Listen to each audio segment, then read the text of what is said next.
नमस्कार। आज हम आपको लेके चलते हैं एमए हिंदी एंट्रेंस टेस्ट 2020-21 जो हिमाचल प्रदेश यूनिवर्सिटी ने अभी कल ऑर्गेनाइज़ किया था। उसके सवाल और उसके सही जवाब की तरफ हम आपको लेके चलेंगे। तो ध्यान से 1 से लेके 100 क्वेश्चन हैं, उन सब क्वेश्चंस की बारीकी और कैसे वो सही उत्तर हैं, उसके साथ साथ कुछ और अतिरिक्त जानकारियाँ मैं आज आपकी इस वीडियो में दूंगा। तो आइए शुरू करते हैं। पहला प्रश्न है, आल्हा खंड के रचयिता का नाम क्या है? तो ये आदिकाल का एक प्रमुख ग्रंथ है और इसके रचयिता हैं जगनिक। Option B. विद्यापति की पदावली की भाषा है, सही उत्तर होगा मैथिली। गोरखनाथ के गुरु का नाम था, सही उत्तर है मत्स्येंद्रनाथ। जहाँ भी रेड टिक लगा है उसको आप सही उत्तर समझें। वक्रोक्ति जीवित ग्रंथ के लेखक हैं आचार्य कुंतक, सही उत्तर होगा। इन्होंने वक्रोक्ति संप्रदाय की स्थापना की थी। सवाल नंबर 5, कृष्ण भक्ति के प्रमुख आचार्य हैं आचार्य वल्लभाचार्य। Option C. श्रृंगार रस का स्थायी भाव है रति। राम के नेत्र कमल के समान सुंदर हैं में कमल पद क्या है? सही उत्तर होगा उपमान। जिन मुक्तकों को गाया जाता है उन्हें कहते हैं गेय, सही उत्तर होगा ए। प्रश्न संख्या 9 की तरफ बढ़ते हैं। निम्नलिखित में कौन अष्टछाप के कवि नहीं है? तो सही उत्तर होगा सुंदरदास। ये निर्गुण काव्यधारा के कवि हैं, बाकी सभी कवि जो हैं वो अष्टछाप के कवि हैं। विनय पत्रिका किस भाषा में लिखी गई है? ब्रज। रस गंगाधर के लेखक हैं, सही उत्तर होगा पंडित राज जगन्नाथ। कवित्त रचनाकर के रचयिता हैं सेनापति। सेनापति रीतिकाल के एक प्रमुख कवि हैं और यह उनकी रचना है। प्रश्न 13, इनमें से कौन सी पश्चिमी हिंदी की बोली नहीं है? तो सही उत्तर होगा अवधी। पश्चिमी हिंदी की जो बोलियां हैं वो है खड़ी बोली, ब्रज, हरियाणी, कन्नौजी और बुंदेली। ये सब पश्चिमी हिंदी के अंतर्गत बोली जाने वाली बोलियां हैं। रीतिमुक्त काव्यधारा को किस अन्य नाम से जाना जाता है? स्वच्छंद काव्यधारा। मोहे तो मेरे कवित्त बनावत पंक्ति के रचयिता हैं घनानंद। पूरी पंक्ति है, लोग हैं लागी कवित्त बनावत, मोहे तो मेरे कवित्त बनावत। कवित्त छंद के प्रत्येक चरण में कितने वर्ण होते हैं? ऑप्शन सी सही होगा, लेकिन प्रश्न थोड़ा सा ठीक ढंग से नहीं पूछा गया है।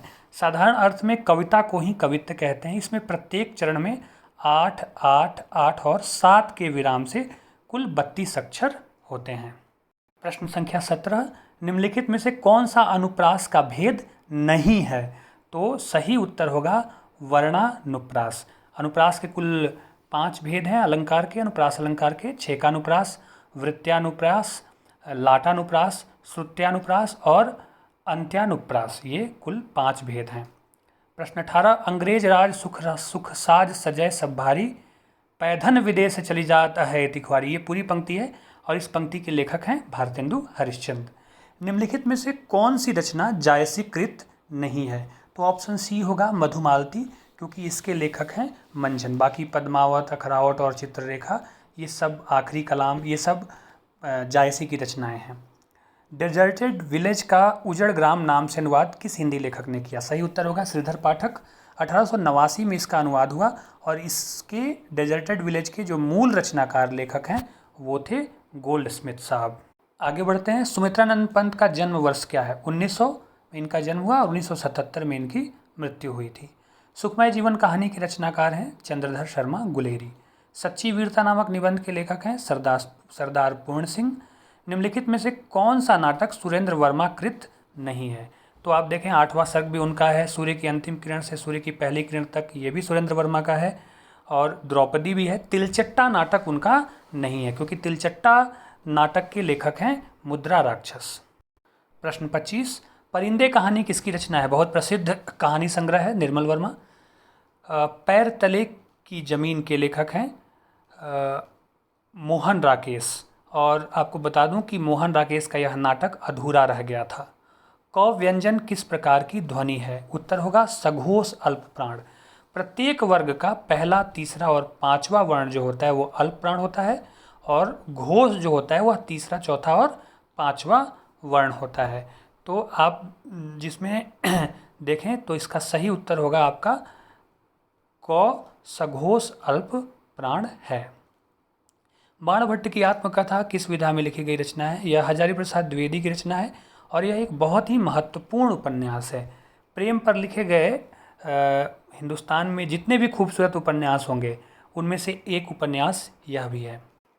कविता क्या है निबंध के लेखक हैं आचार्य रामचंद्र शुक्ल। निम्नलिखित में से किस काव्य शास्त्री ने उदात्त तत्व पर बल दिया? लोनजाइनस या इनको लोंगिनुस भी कहते हैं, इनका उदात्त सिद्धांत है। इनमें से कौन मतवाला के संपादक मंडल में थे? सूर्यकांत त्रिपाठी निराला। उषा प्रियंवदा की कहानी का नाम है वापसी। चांद का मुंह टेढ़ा है मुक्तिबोध की रचना है। ठेठ हिंदी का ठाठ, इसके लेखक कौन है? यह एक अयोध्या सिंह उपाध्याय का प्रमुख उपन्यास है और उन्होंने 2 उपन्यासों की रचना की, अधकिला फूल 1907 में और ठेठ हिंदी का ठाठ 1899 में। निहार के रचनाकार का नाम है, बहुत प्रसिद्ध है, महादेवी वर्मा। टॉल्स्टॉय और साइकिल के रचनाकार, यह कविता है केदारनाथ सिंह की। अगले प्रश्न की ओर बढ़ते हैं। इनमें से कौन सी भाषा देवनागरी लिपि में लिखी जाती है? सही उत्तर होगा मराठी। देवनागरी लिपि में अन्य जो भाषाएं लिखी जाती हैं वो हैं संस्कृत, पाली, हिंदी, मराठी, सिंधी, कश्मीरी, नेपाली, भोजपुरी, मैथिली आदि आदि। तो मराठी भी देवनागरी लिपि में ही लिखी जाती है। अरस्तु ने किस सिद्धांत का प्रतिपादन किया? त्रासदी सिद्धांत का प्रतिपादन किया। इनसे पहले जबकि प्लेटो ने भी इस पे बात की थी, लेकिन विस्तार से और इसको स्थापित करने का श्रेय जो है वो अरस्तु को जाता है। निर्मल वर्मा का संबंध किस प्रदेश से रहा है? हिमाचल प्रदेश, और शिमला में काफ़ी सारा समय उन्होंने गुजारा है। नाटक में स्वगत कथन का अर्थ होता है स्वयं से बातचीत करना। स्वगत कथन का मतलब होता है कि ऐसी बातचीत जो कोई और न सुन पाए, तो ये स्वगत जो है स्वयं से बातचीत करने के अर्थ में प्रयोग में आता है। आगे बढ़ते हैं। किस शब्द शक्ति में कोशगत अर्थ मुख्य अर्थ होता है? अभिधा, मतलब कि जो सामान्य अर्थ है कोश में, शब्द का जो डिक्शनरी में अर्थ है वही अर्थ प्रयोग में आता है, तो ये अभिधा है। पानी गए न उबरे मोती मानुष चून में कौन सा अलंकार है? श्लेष अलंकार है। जहाँ एक ही शब्द के अलग अलग अर्थ निकलें तो उसे श्लेष अलंकार कहते हैं। जैसे आपने एक और सुना होगा कि कनक कनकते सौ गुना, उसी तरह यहाँ पे भी पानी के 3 अर्थ हैं, चमक, आत्मसम्मान और जल, तो यहाँ पे ये श्लेष अलंकार है। जिस भाषा में अनुवाद किया जाता है उसे क्या कहते हैं? उसे हम लक्ष्य भाषा कहते हैं। लक्ष्य भाषा और स्रोत भाषा, इसे समझ लीजिए। जैसे कि मान लीजिए श्रीमद् भगवद गीता है और यह किस भाषा में है? संस्कृत में है। तो संस्कृत क्या है? संस्कृत स्रोत भाषा हुई। और अगर इसका अनुवाद आपको अंग्रेजी में करना है तो अंग्रेजी क्या हो गई? लक्ष्य भाषा हो गई।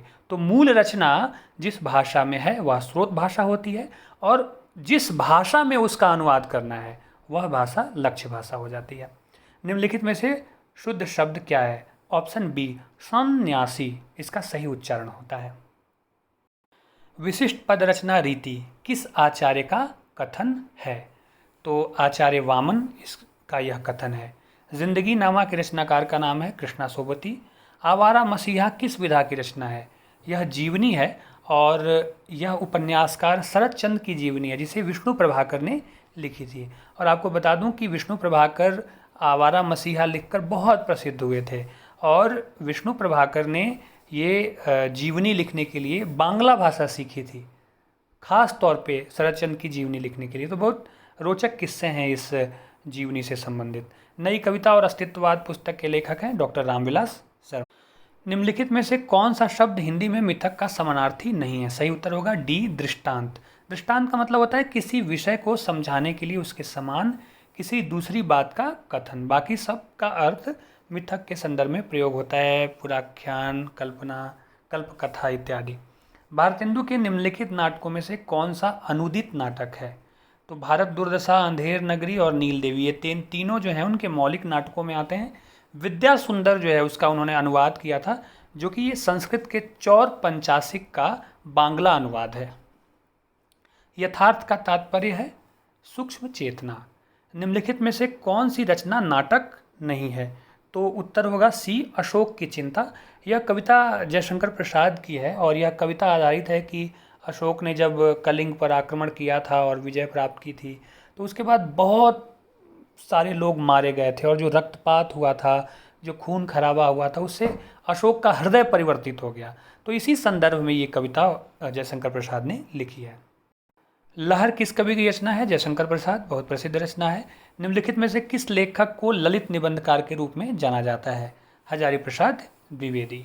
यही सच है कि रचनाकार का नाम है मनु भंडारी। वैद्यनाथ मिश्र किस रचनाकार का मूल नाम है? आप सब जानते हैं नागार्जुन, जिनका मूल नाम वैद्यनाथ मिश्र था, बाद में वो नागार्जुन नाम से रचनाएं करते थे। निम्नलिखित में से कौन सी भाषा बिहार से संबंधित है? मैथिली दरभंगा इत्यादि इलाके में बोली जाती है, बड़ा एक बेल्ट है बिहार में मैथिली बोलने वाले लोगों की। निम्नलिखित में से वर्ड्सवर्थ की प्रसिद्ध रचना है लिरिकल बैलेट्स। सत्यार्थ प्रकाश के लेखक हैं स्वामी दयानंद सरस्वती।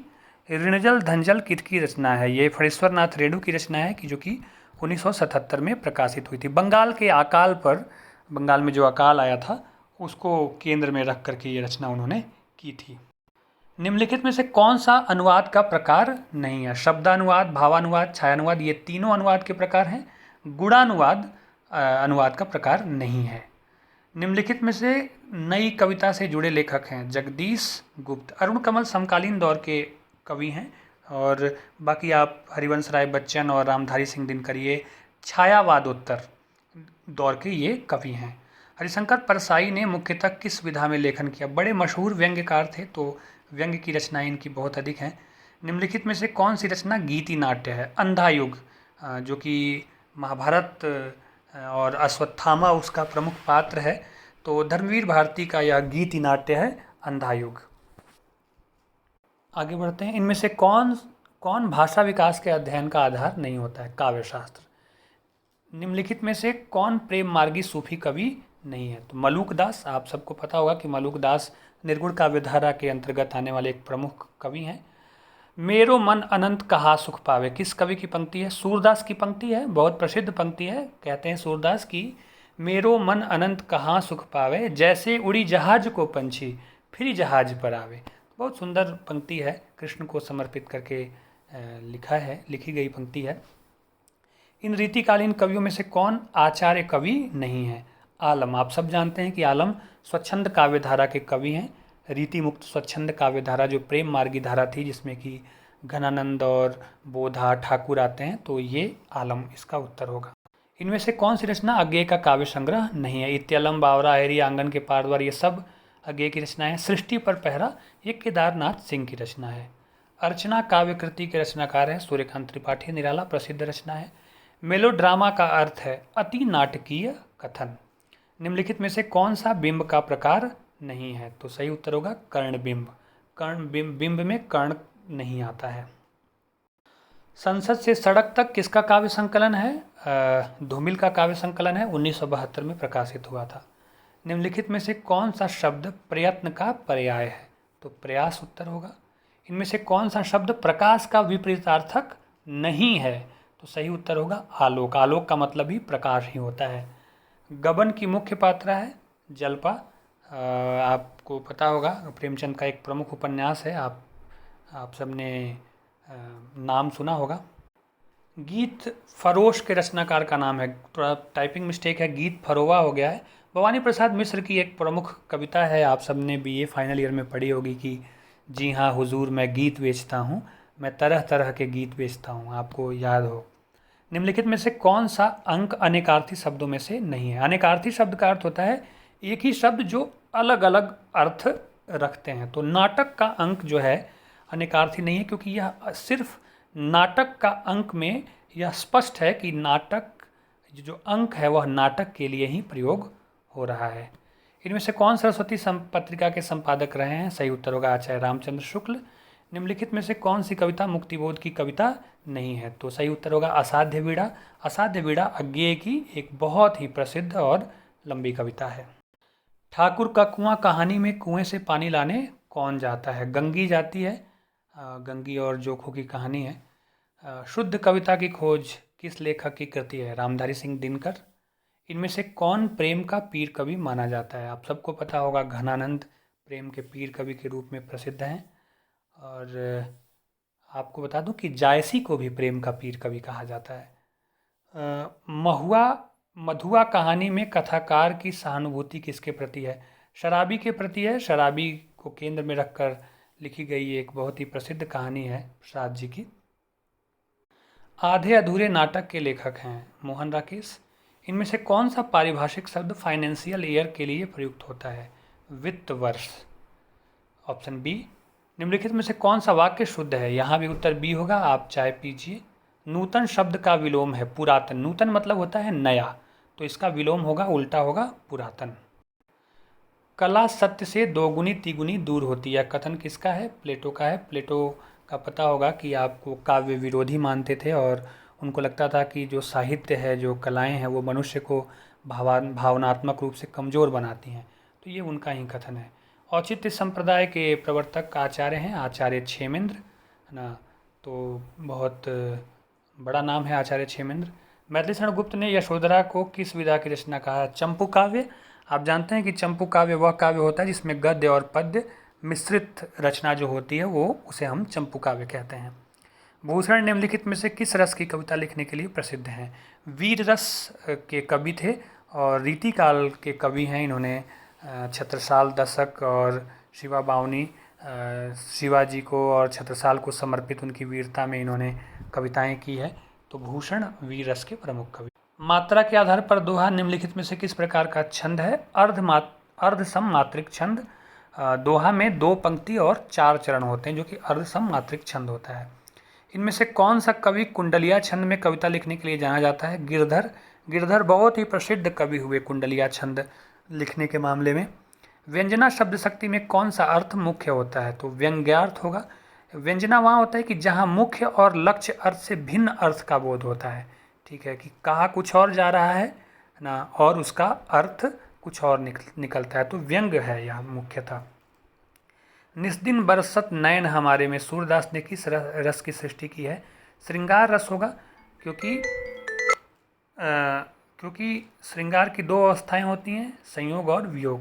तो ये वियोग श्रृंगार की प्रमुख रचना है। प्रसिद्ध यात्रा वृत्तांत पृथ्वी प्रदक्षिणा के लेखक हैं शिव प्रसाद गुप्त। 1924 में ये रचना आई थी। दीर्घ तपा उपन्यास के लेखक का नाम है फणीश्वरनाथ रेणु। मेरे राम का मुकुट भीग रहा है के लेखक हैं विद्यानिवास मिश्र। निबंध है। नई कविता के प्रतिमान पुस्तक के रचयिता हैं, बहुत प्रसिद्ध नाम है नामवर सिंह। तो ये आपके सही उत्तर हुए जो अभी HPU एंट्रेंस टेस्ट हुआ है हिंदी के लिए, MA के लिए। तो आप इससे आप मिलाकर देख सकते हैं कि आपके कितने प्रश्न सही बन रहे हैं। आप सबको बहुत सारी शुभकामनाएं। धन्यवाद।